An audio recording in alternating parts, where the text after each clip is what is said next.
Hey guys, welcome back to Medical Coding with Blue. Today I have to address a comment that I got on one of my videos. And I want to take the time to talk about it because I think it's important. And I think sometimes when people make assumptions, it's because they don't understand. Okay? So, first of all, I'm going to say this. This is my channel. What I want to talk about on here is to help other people who are going to go into medical coding, who are already medical coders, and maybe who need advice and things like that. That is the whole purpose of this channel. This channel is not about me talking about my personal life, okay? Do I have a social life? Do I have a personal life outside of medical coding? Of course, I am like everybody else.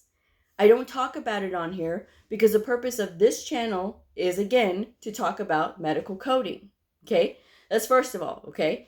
Second of all, I like what I do. I enjoy working every single day. And I will have you know that I would rather have somebody like me who socializes and talks to people and talks to my providers rather than somebody who doesn't and just wants to go and collect a check and go home. Okay, so I was accused today of using work as a social place because I'm a very social person. Okay, again, if this person had been paying attention to my other videos, you would know that this was a gradual process. This wasn't, I am just social and I go and talk to everybody. This was a learned thing after a while. And I talk about work because these are the things that happen at work. When I was a medical coding student, I didn't know any of this stuff was going to happen. I didn't know about audits. I didn't know how to, deal with superiors. I didn't know how to do all of this other stuff because a lot of the work that I had done before was independent.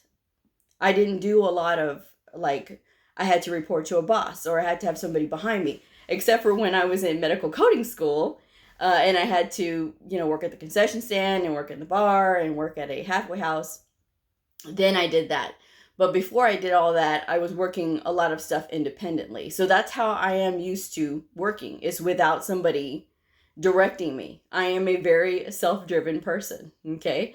So I bring this up because if I am a patient and I go into a hospital and I know, of course I know now that there's medical coders, but if I'm a patient and I go into a hospital and I tell the doctor, hey, I'm not feeling well, fix me.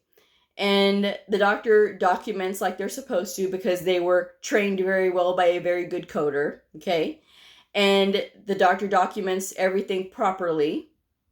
And the patient gets a bill that is billed correctly as far as like the level and all the procedures that happen because the coder actually cares about the codes that are being selected. The coder actually knows and understands what they're doing, which is why the patient got a good and fair bill, why the provider is getting good and fair pay for their work. I would rather have that than somebody who is just, I'm just here to collect a check 9 to 5 and go home because this is a good paying job. So if my approach to talking about medical coding rubs people the wrong way, I'm not sorry about that. I'm really not, because again, this is my channel and I'm going to share all the stuff that I learned that I wished somebody would have told me when I first started. And I will have you know something else as well, okay, to the person who made that comment. I have plenty of people who appreciate the things that I do. You can just basically look at the comments that are on my videos to see that, because I'm actually doing something constructive with my time.